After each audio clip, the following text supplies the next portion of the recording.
Depuis des siècles, certaines populations humaines ont développé, souvent sans le savoir, des modèles alimentaires remarquablement favorables à la santé. En Crète, à Okinawa, dans les pays nordiques ou dans de nombreuses régions rurales d'Afrique et d'Amérique latine, l'alimentation s'est construite autour de produits locaux, peu transformés, majoritairement végétaux, consommés avec sobriété et régularité.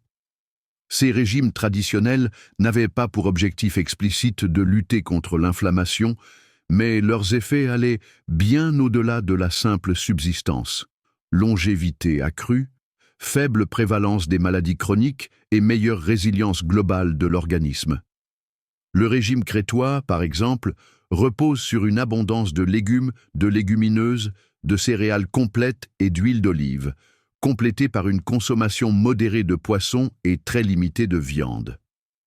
À Okinawa, la frugalité est érigée en principe, avec une alimentation riche en végétaux, en patates douces, en soja fermenté et en thé, et une attention portée à ne jamais manger jusqu'à satiété complète.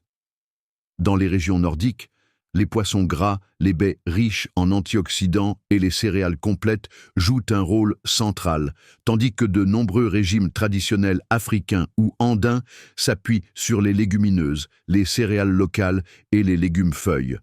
Ce que ces traditions ont en commun, c'est une faible exposition aux aliments aujourd'hui reconnus comme pro-inflammatoires, sucre raffiné, farine blanche, graisse industrielle et produits ultra transformés. Elles apportent au contraire des fibres, des antioxydants, des acides gras essentiels et des micronutriments qui soutiennent le microbiote intestinal et régulent les mécanismes inflammatoires de fond. La diète anti-inflammatoire moderne ne fait finalement que mettre des mots scientifiques et des critères explicites sur ces pratiques anciennes.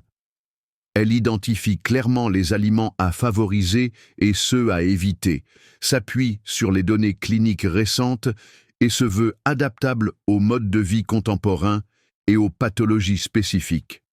Là où les régimes traditionnels transmettaient un art de vivre global, la diète anti-inflammatoire en propose une lecture ciblée et intentionnelle.